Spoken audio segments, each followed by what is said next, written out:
Chapter 20. Not for 2 months. Beyond the hotel, the street is intersected by a wide space, at once a convenience and a provision against the fiery power which threatens Norse towns. The houses are irregular, an atmosphere of shipping hangs about, vessels are moored alongside the pier, seafaring men stroll. When Wareham wanted a breath of fresh air, he went there. Monday was an anxious day. The fever showed no signs of abatement, and Wareham would not leave the house until late. It had rained all the previous night. Pools lay in the broken ground. Overhead, white shreds of clouds sailed gaily across sweet depths of blue.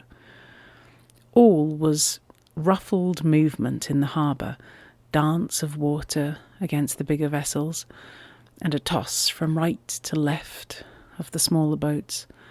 Splashes of scarlet, of emerald green, struck out boldly against the black sheds which rose sharp from the water's edge.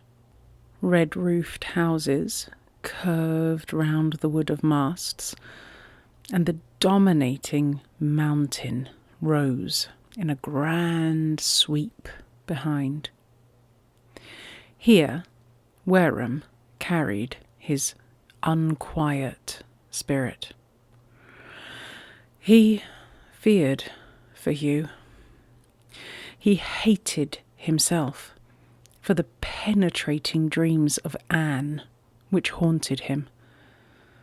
Honestly, he had tried to avoid her, had chosen Dr. Scott for his companion, and declined invitations to the yacht, of which Colonel Martin was the bearer, with scant civility, but she was in the air. He heard the rustle of her dress on the stairs. Hugh babbled her name.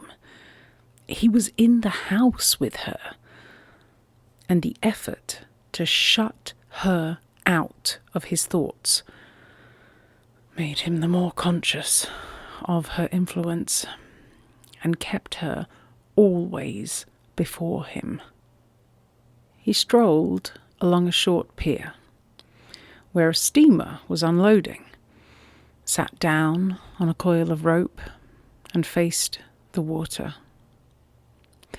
Only a few minutes had passed before he caught the sound of voices, and a group bore down upon him, Mrs. Martin and Sir Walter in front, Anne and Lord Milborough behind. "You have gained a nickname. We call you the Invisible," Mrs. Martin began, and rained reproach upon him for his love of solitude. He made no effort to excuse himself. "Will you come with us now? We are only to be out 2 or 3 hours, and I assure you Anne keeps Lord Milborough to time." Anne spoke gravely. "Why tease Mr. Wareham? I admire him for his friendship. If I were allowed to be of use, I should leave you all to amuse yourselves by yourselves. But my offers are invariably rejected." "I'll fall ill at once, Miss Dalrymple, if only you'll nurse me," said Sir Walter. He had a small, languid face and an unwholesome skin. Wareham wondered how Anne could tolerate his company and smile upon him as she did. Don't flatter yourself you'd be permitted the choice. Nowadays, a sick man lives under an iron despotism. It is not what he likes, but what he is allowed. Luckily for us, Lord Milborough remarked in a low voice. I detest those nurses, broke in Mrs. Martin. One must submit to them and all that. Still, I shall always believe that they delight in exaggeration. I'm sure one hears enough of such an illness as Mr. Forbes. And of course it must run its course, but I do not see why one should be alarmed as to the result. Wareham looked without answering. Anne shot him a glance which meant, do not mind her. She chattered on. And you won't be tempted? It really is a pity. Well, come in tonight and hear our adventures. Anne lingered a moment behind the others. Let me hear from yourself. Such garbled reports reach me. I am so sorry for him. He shall be told that. And for you. But that I dare say you don't believe. He was too ready. She sighed. All this going about does not look like it, but what can I do? We live in a world in which poor women can't speak or act without remark fluttering about them like harpies. If one could only be oneself. With that, she was gone. Wareham paced up and down his stones. What did it all suggest? If her words were for Hugh, vanity was scarcely answerable for the conviction that something was meant for him.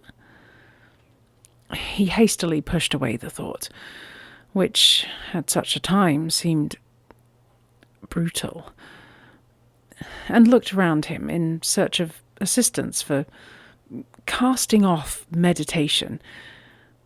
The energy of movement presented itself invitingly. He saw a boat near, and, signing to its owner, rowed for half an hour with purposeless vigour about the harbour, coming in stiff but braced. As he reached the hotel, Dr. Scott met him and answered his unspoken question. Very ill. Worse? With the fever so high, he must be worse. It saps the life of a man. Poor fellow. I suppose no one can come? No one. I gather you have little hope? Silence answered the question. All the hours seemed to have been leading up to this moment, yet Wareham was unprepared for its shock. He turned white. Dr. Scott went on to soften his unpronounced doom.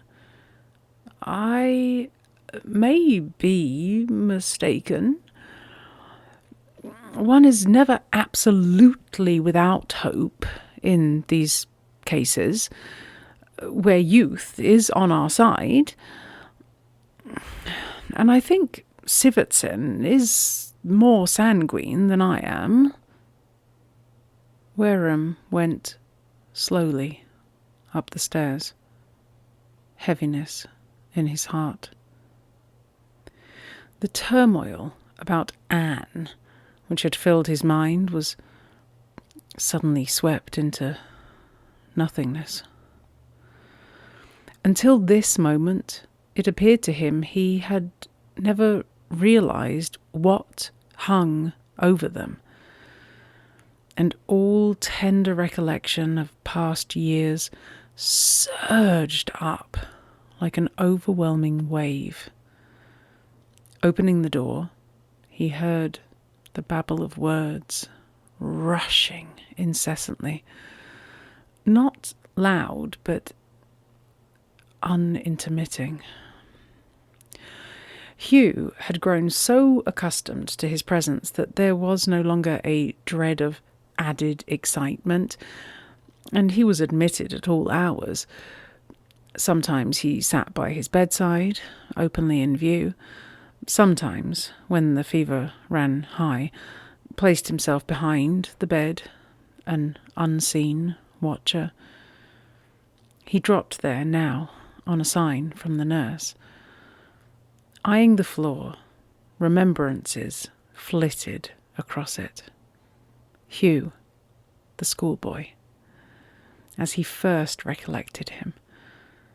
A fair, curly-headed young giant, blue-eyed and open-faced, fighting an older and bigger fellow with indomitable pluck, and at another time taking a punishment which should not have been his. Once on the track, a dozen such memories of acts which had first drawn the two together upstarted. Times down at St. Michael's, where Wareham, a lonely boy, was always welcome. Older life, when Wareham's intellect had taken him to the front and Hugh's idleness hobbled him. Then the days he did not care to think about, even now, rose up. No words could have made them clearer. He recollected his misery, and the young man's patience, and the recollection thrilled him, striking, as it did, across the mutter of delirium. In natural sequence followed Hugh's own trouble, which Wareham looked at now through cloudy remorse, impatient with himself that at first sight of the siren he did not fly, that he had been so dull in reading signs, that he had not waited, repressing the hateful letter. Imagination conjured up reproof in Hugh's hollow eyes. At times, when he caught them fastened on his face, mute reproach, 100 times more pathetic than words. His ear was constantly on the alert to catch something bearing on it in delirious sentences. He had an insane notion that then he might have quieted him with assurances. Every now and then something struck on his heart with a sound like a knell. He spent the greater part of the night in the sick room. Anne's request that he would himself bring her news of the patient he ignored. The morning showed a change, but one enemy retired only to make room for another. for which indeed it had been working, and doctors and nurses gathered all their resources to meet deadly weakness. That morning came a request for which Wareham was prepared. Could he see Anne? The doctor had to decide, and gave unwilling permission, fencing it about with limitations of time. In answer to Wareham's questioning eyes, he said, "We have not the right to refuse."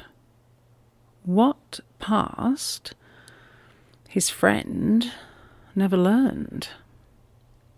He absented himself, and took care not to go up till all fear of meeting with Anne was over. He knew only that the interview had not lasted more than a few minutes, and that the nurse was cross, admitting no right to human nature in a patient. Love, of all disturbing forces, should be shut out of a sick room. Not venturing to snub the doctor, she snubbed Wareham, while nursing her charge devotedly. But in the course of the day, Hugh looked at him and said, "Tomorrow." And he understood that something was to be said to himself. It relieved him, for he had the longing of a woman for a word out of the silence of darkness, which he foresaw. "He wants to speak to you alone," Dr. Scott said the next morning. "The interview won't be so disturbing, I imagine, as that of yesterday." Wareham had to intimate that it was not unlikely it would. "Bad," said the other. "However, as I said, I couldn't consent to prevent a man from saying what he wished at this stage of his illness.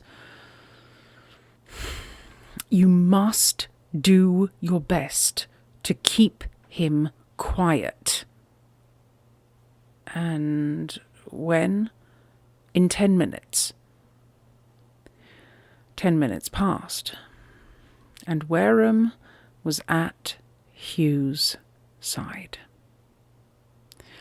His heart sank at the alteration, and his voice, when he tried to speak cheerily, had a false ring, which he fancied audible to all. Hugh looked at the nurse, who retired reluctantly, showing Wareham as she went out that a restorative was on the table. "I waited," said Hugh. Wareham forced his face into a smile. "Wait longer, old fellow, if you're not up to talk. I'm here night and day." "I know. You've been awfully good."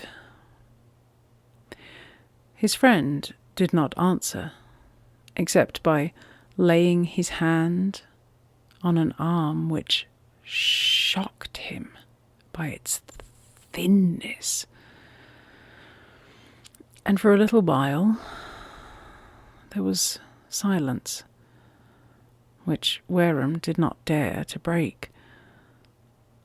What lay beyond it? Hugh's next words touched the sore. the letter? The answer was in a shaken voice. I would give my right hand never to have written it. Fun once more gleamed in Hugh's eyes. Poor old Dick. Odd, wasn't it? I couldn't help laughing to find you'd been so bowled over. His voice was little more than a slow whisper, broken by pauses, sometimes sinking so low as to be almost inaudible. Wareham felt that the time had come for him to speak. Don't try to say anything, but just listen.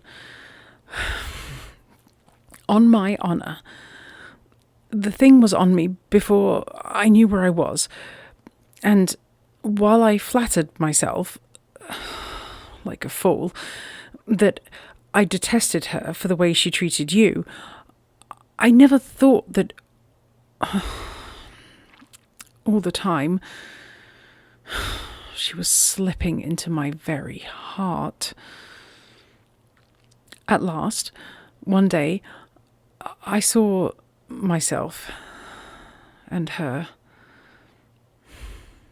Hugh, that very day I wrote that letter, and look here, though I said just now that I would have given my right hand not to have written it, I don't know how I could be facing you now if I hadn't. He reined himself back into slow speech. I never spoke a word to her. The secret rests between you and me. She hasn't an idea. Get well, Hugh, and God knows whether I will not stand aside and be thankful that you have her. Silence, and the ticking of the clock. The nurse looked in at the door, but retreated at a sign from Wareham. Hugh said at last, I urged you to stay, and now you know why I refused. Yes. Poor Dick. His look made the question superfluous, yet Wareham said, There never will be bad blood between us? Hugh's hand sought his in pledge. Never. I want to make it all right. Wait for that, Hugh. For what? For my ghost? He breathed the words. When you saw me that morning. What a sell. Nothing had been said, repeated Wareham doggedly. I know. I couldn't have been so straight with Anne before me. But you can't laugh now at my madness. Not I. Silence again. And another spoonful at his dry lips. He whispered, "I'm glad I came." His friend had no words for this. "Yes, glad. I know her better." His voice gained strength, and his eyes turned again to Wareham. "I could have made her love me. I have seen all along that you were the only man she liked," the other said with confidence. "I don't know." His feeble hands beat up and down as if he were indicating balance. "She's not easy. If I'd lived, I couldn't have given her up." Now, a sign stopped Wareham's protest. "Yes, but I'm dog in the manger still." Wareham felt a cold clutch at his heart, for which he loathed himself. "Be what you like, Hugh," he said quickly. "No one has so much right to speak as you." And whatever his heart might say, his will would have bound itself irrevocably to his friend's bidding. "I want you to have her." Hugh sighed, turning away his face. Once more the nurse looked in at the door, signifying disapproval. Wareham hastily nodded, and she withdrew her head. He had to put down his ear to catch Hugh's next words. "Don't let us pretend. I'm dying. Win her, Dick." It was impossible for Wareham to speak. He pressed Hugh's hand, and he was thinking more of Hugh than Anne. "Only..." A pause. "I told you I was a dog in the manger. Tell me what you wish, old fellow." "I want to be remembered. Just for a little. I don't want you to speak just yet. I couldn't." The dull eyes brightened. "You promise?" Sacredly. "And, Hugh, I've no right to think she ever will consent. Ask her in..." He paused. "Is 2 months too long?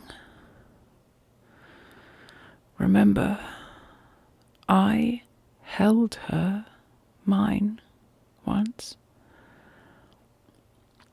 I can't set that on one side. You promise? Not a word till 2 months have passed. You have my promise, said Wareham quickly. The more quickly for shame at the murmurings of a greedy heart. When you've got her, you won't mind having waited. I've said my say, Dick. Yesterday, yes, I asked her to kiss me, and she did. His voice grew stronger, and he smiled feebly. That other lean-souled woman wanted to come, but I wouldn't have her. Mrs. Martin? Yes. She's curious. Say nothing to her, Dick. Nothing. Old boy, you've talked enough.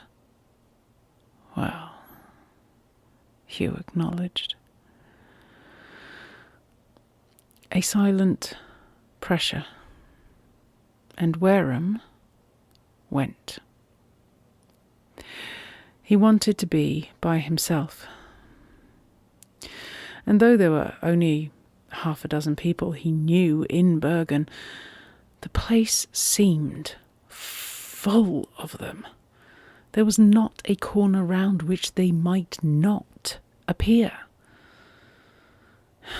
He might have walked off out of the town and been safe, but he would not leave the house for more than half an hour. For that time, the museum struck him as a safe refuge, and he made for it. Turning up a broad street to his right, a sailor crossed the road and touched his hat. "Beg pardon, sir, but ain't you Mr. Wareham?" He signified his right to the name. "I've a message for you, sir, from the young lady on board the yacht. I was to say as we ain't going out of harbour today, sir, and that if she was wanted, you'd only got to send a boat for her." He was told to carry back the answer that Mr. Wareham would take care to act upon her wishes. "You've a fine yacht out there," he added in order to gratify the man. "If you saw her sail, sir, you'd say so. But she hasn't done nothing here, and it seems as if we were going to be too late for the regattas. Never knew that happen afore." He departed, and Wareham walked on quickly to the museum, ran up the broad staircase, and wandered into a world of Arctic creatures where he was secure from interruption. For the last 3 or 4 days, his hopes of Hugh's recovery had been low. Now, some conviction told him it was all but hopeless. Hugh. Old Hugh. He kept repeating to himself, as the past years of their friendship trooped up again. Always he had been, in thought as well as fact, the elder, the supporter. Now, in the shadowy twilight of the great unseen. Hugh had passed to strange heights of experience. The careless words he used to rattle off dropped now, changed, as coming from one whose feet were near the eternal shore. The special thing which Hugh had to say had scarcely presented itself since. It seemed a matter of no moment, something perhaps to be considered in the far future, but not yet. Dying, Anne belonged to Hugh. Wareham's only dread was lest she should disappoint him.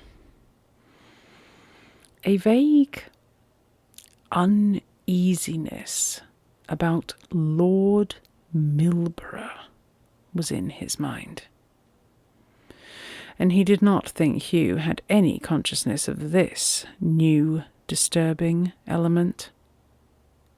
He asked few questions about her, and it was impossible to say what had passed between them in their last interview, except that he had appeared satisfied.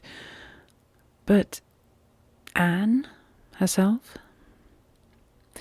She had refused to leave the place, had but half an hour ago sent a message that she was at hand.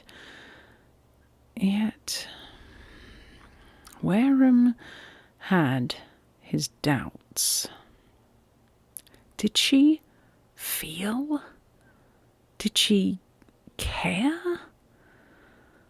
Her own words came back when she had called herself heartless, and under the intoxication of her presence he had indignantly refuted the accusation. Admitting it, even, how was he to blame her? Since a vessel can pour out no more than is in it. But with those eyes, was it possible that no heart reigned behind them? If it were so, Wareham, suddenly stern judge, acknowledged that it was well Hugh should go while yet he loved her, and clung to the dream that she might yet love.